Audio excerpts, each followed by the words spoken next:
Okay, let's go live on Facebook. All righty, we are live on Facebook. Welcome back, everyone, to episode number 21 of the Blossoming Into You show. I'm your host, Miko Lau, and today with me, I have Anya joining me, and we're going to be diving deep to talk about what does radical self-care looks like.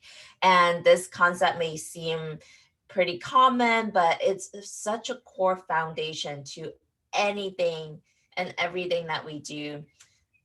Anya, you still with me? It looks like I you. I am. Okay, I just want to make sure the picture looks like it froze. Okay, so like I was saying, self care and self love is such a core foundation, and without that, nothing else can really blossom out of it. So I'm really excited for this topic. And Anya, thank you so much for being on here today. Thanks for having me. Uh, Beautiful. and thanks for giving me the opportunity to talk about radical self care because what is radical self care? We hear about self care all the time, Mhm. and there's a lot of guilt, there's a lot of shame. Self care is considered weak, or wimpy, or unimportant, or selfish. Um, and self care, there's a lot of conversation about self care, as in, well, you have to eat well, you have to exercise, you have to do all these things. So self care becomes just another item on our interminable to do lists. And just looking at it, when I look at my huge list at the end of the day, and it's like self care, not exercise, or this, it's just all my nervous system goes, ah. So I thought a lot about it, if it just changing the conversation around self care and looking more at radical self care. What is radical self care? It is what works for me based on my values, based on the core of who I am, based on what my practice of self compassion points me to. And radical self care is not necessarily comfortable. I'll give you a really quick story. So, COVID, I work at a hospital. My clinic closed, and the hospital was employing us in different things. So, I was sitting at kind of front entrance doing employee screening. And we were supposed to monitor temperatures, and there was a wall scanner that monitored everybody. And one person came in and they had coffee, so the temperature thermometer scanned their coffee and they flashed red. So I had to come up to them and I had to check their temperature with a handheld thermometer. The moment I put the thermometer to their head, my vision went black. I was actually a victim of sexual assault in Paris when I was in my 20s, many years ago, and at gunpoint. And that moment completely re-traumatized me. I don't know how I got through the day. The next day, I came in and I sat all the way in the back, and I brought with me books and I brought with me stuff to just occupy my attention, because sitting in the back, there's not a lot of people coming through. But I was so traumatized and I was so triggered. I had to somehow pull myself together. But talking myself out of it, talking to anybody about it, just was not an option. So I decided, okay, I'm just going to hack my focus. I'm going to go and learn something. And I sat in the back for probably 4 weeks. My coworkers were starting to look at me funny. They were looking at me like I was lazy. I was not pulling my weight. I was sitting back where there was not a lot of action. There was a lot of judgment. It went back to the manager of my clinic, and there was a lot of talk about how lazy I was, but I wasn't prepared to talk about it. That, to me, in that moment, what radical self care looked like. I took care of myself. I Mhm. didn't worry about what other people thought. I didn't worry about whether it was convenient or not. I did what was right for me. That's what radical self care is. And that is my invitation for a lot of the clients that I work with, is to embrace what it is that their needs are and really, really have the courage to go and meet them. Wow, like that takes so much courage to not only be like concerned about what people around you may think of you or look at you funny, but also even breaking through some of maybe your own shame or judgment about yourself in that moment to tend to your needs and fill up your own cup despite what that may look like based on society's expectations. Mhm. And I 100% like feel all of what you just said. Like sometimes even our self-care can become another thing that we use to abuse ourselves when we don't accomplish this exercise or this meditation routine. Then we fall into the self-beat up, the self-judgment, which totally defeats the purpose of self-care. So how do we break out of that cycle, like making this just another to do thing, and like how do we cultivate that level of courage that you just share with us to meet our needs even when it doesn't look right for other people or even for ourselves? So I think there are two pieces of this, but the first piece is to identify first what's important to me. So for example, you have this thing of you should exercise. That's a self-care. Everybody should exercise. What what if I don't want to exercise? What if I don't like to exercise? Then not only am I forced to do something that doesn't particularly align with me right now, but then I also have an ammunition for self-guilt and beating myself up, which is an act of violence towards myself, which sort of defeats the purpose altogether. So what if what I really need right now, and that is really goes back to a practice of self-compassion. What is self-compassion is understanding that you struggle, understanding the struggle is human. This is, you're not special. Everybody struggles. What do I need right now? And right now, maybe all I need is to curl in a ball and go to sleep and not exercise because the society tells me that's how I should be taking care of myself.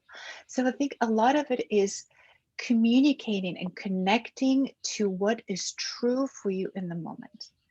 And how I got around to finding ways that not only honor what my needs were, but also making sure it doesn't push me into self destructive spirals. I made one condition for anything that I'm going to engage in terms of self care. It has to be good for me. I don't care what it is. It has to have value, it has to contribute something of value. So, what that means is that I could have comfort food, sure, but it has to have some nutritional benefit to it. It has to taste absolutely fucking amazing. And it has to be a little good for me. It has to have some benefit to me. If I don't want to exercise, but I know I need to move, and I really know, and I really want to move, what can I do? I have an exercise routine. In the morning, I have a routine when I get up and I meditate, and then I exercise, but I don't really exercise. I give myself half an hour to do something with my body. I honor the time, but sometimes I go there into that time and I'm exhausted. I don't feel like lifting weights. I don't feel like doing cardio. I may just stretch and connect to my body, to what my body needs at this moment. So, honoring my value, because fitness and health are important to me. But how I'm going to do this is always honoring what's present and what's real. So, it always has to have a benefit to me and it needs to honor where I am. Did I answer your question? Yes, yes. And I want to add on to that too, based on like my personal journey of coming to the point where being self-compassionate, like what does that mean? And for so long, I get these concepts conceptually, but I didn't understand like what does it mean to honor like my needs in the moment. And one thing that personally supports me to kind of grasp that concept better is that all of the shoulds that goes on in our mind, like I should do this, like in the back of my mind telling myself constantly, moment by moment, I should be doing that, I should be doing this, understanding that all shoulds live in my head and all of my needs are really an intuitive guidance that comes from my body. So if I do not have that solid relationship with my body, then it's so much more difficult to tune in to understand like what does my body really need, or what does like self-care looks like for me in this moment, outside of the shoulds, outside of the expectations of society, is having that relationship with my body. In the past, I didn't understand what that means because I was living from right here and up, like I mentioned many times now on my episodes, on this series.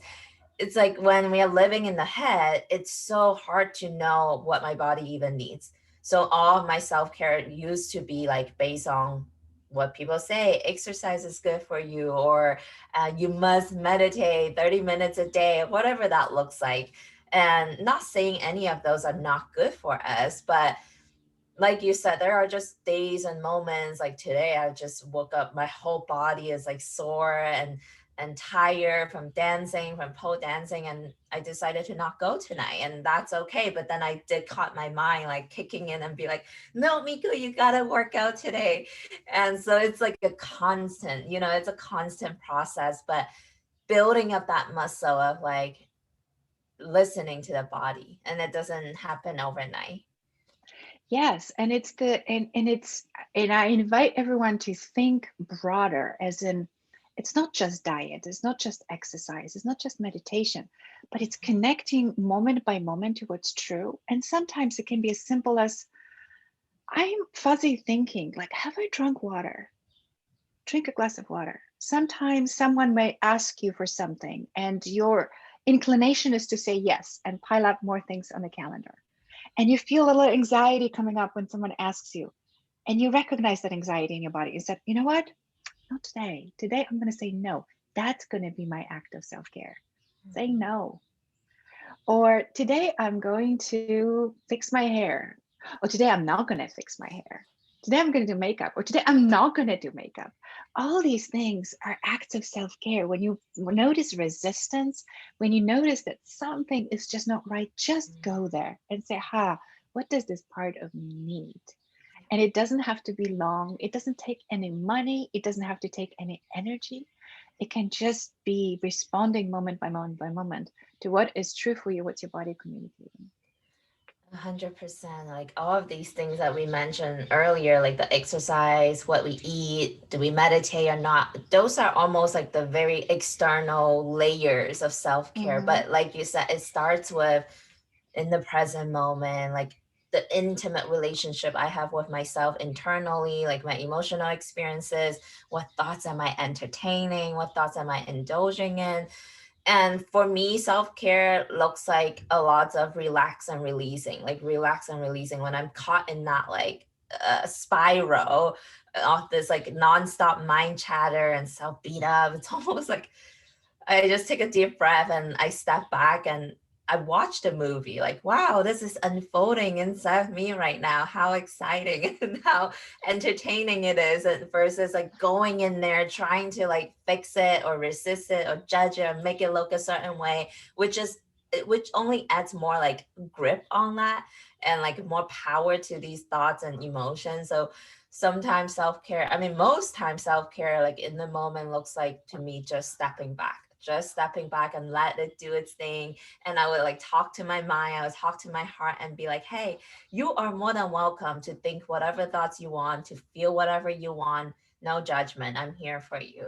And that creates so much like space for me, and I just feel like this weight just melts off of my entire being by relaxing and releasing. Yes. Yeah. Yes, and what I want to add to it is that resistance is also a good and juicy material for self-care. Like, Mm.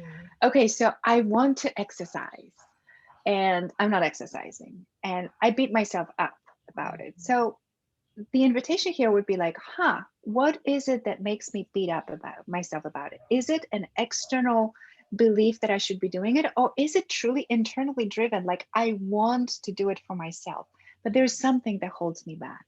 At this point, an act of self-care is instead of pushing yourself to exercise would be to actually stay with that resistance and figure out what is in my way. Maybe it's a Mhm. belief that it's going to be too hard. Maybe it's a belief that I don't know, I'm just making stuff up. Like what is I always feel like the obstacle to your work is your work. Like Yes. part of self care could be not forcing beyond the obstacle and pushing yourself through, but really spending and saying, what is true here for me? Do I want to exercise? Do I maybe not want to exercise because somebody tells me that I should be exercised? And I don't want to because I really want to assert my independence and my voice. I want it to be my choice, not because of someone else. At this Mhm. point, an act of self care would be actually recognizing that autonomy is really important and finding out what other areas of your life you don't assert your autonomy. You don't assert your voice. An act of self-care would be recognizing that and going out there and actually speaking your truth. And then the resistance to exercise may go away because you freaking want to exercise. It's your choice, not because somebody else tells you to.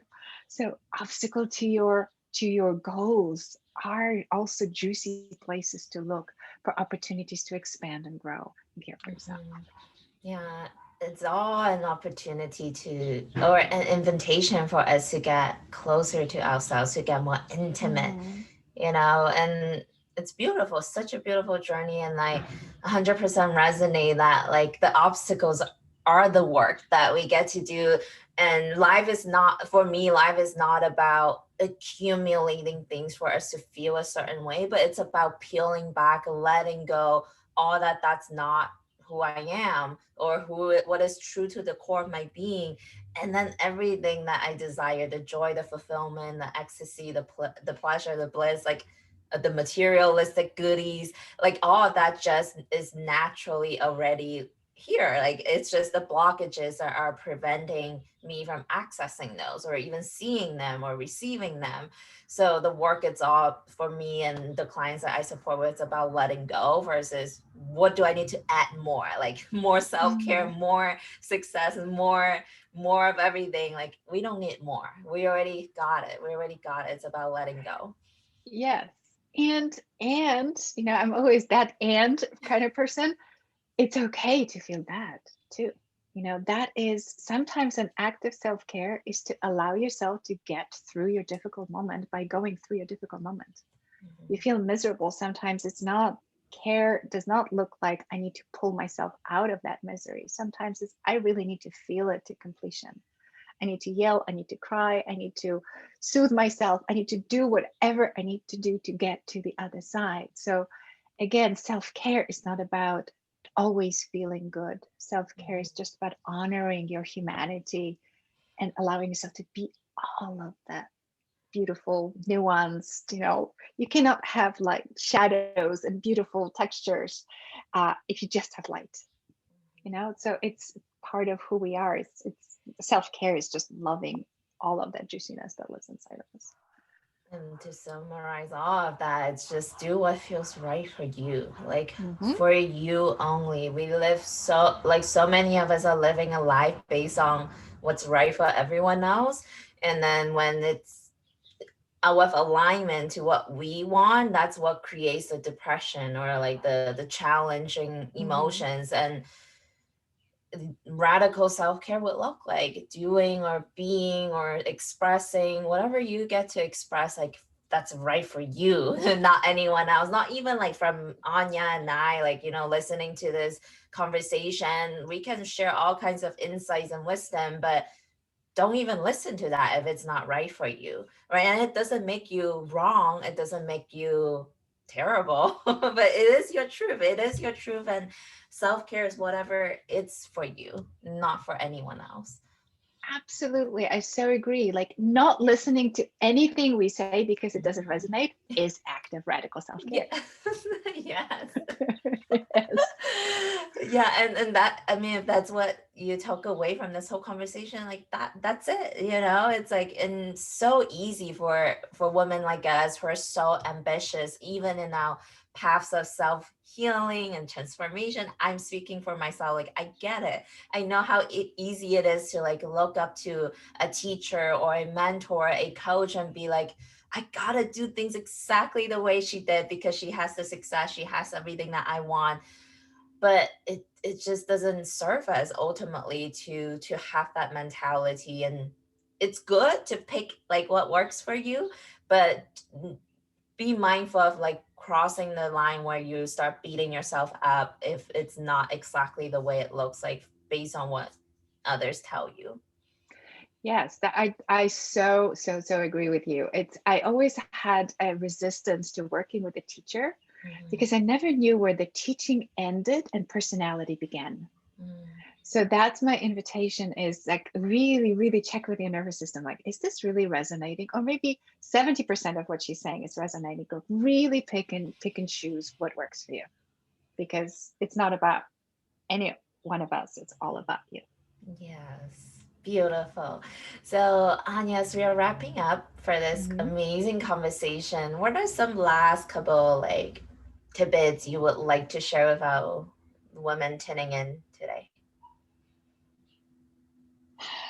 Self compassion, that is the answer to everything. And self compassion, it's not letting yourself off the hook.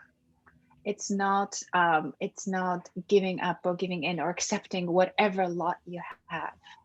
Actually, there's a scientific studies that show that self compassion is the most guaranteed path to success.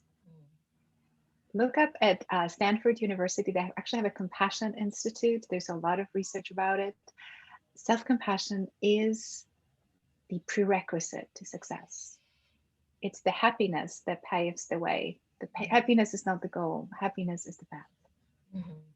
Yeah, and one thing that's very relevant to my what's present for me recently, it's like having so much self-appreciation for exactly where I'm at right now. Like this moment, no matter where I'm at, it's exactly where I get to be, and loving it, appreciating it, not fighting against it, and coming back to like this whole my show blossoming into you concept.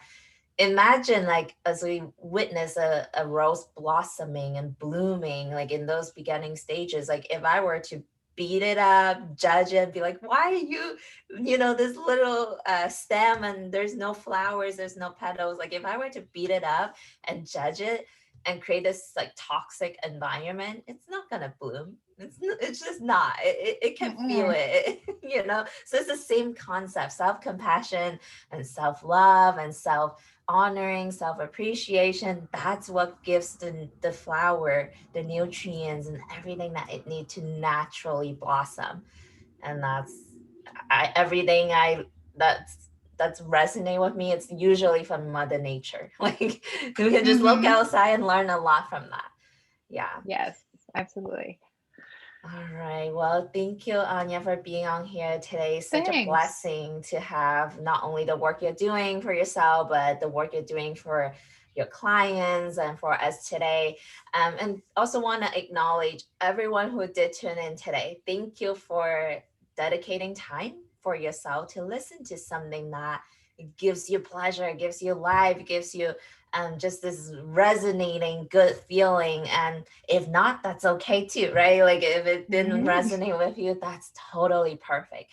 But thanks for showing up, and we will see you next time on episode 22. Take care. Thank you, everybody. Mhm.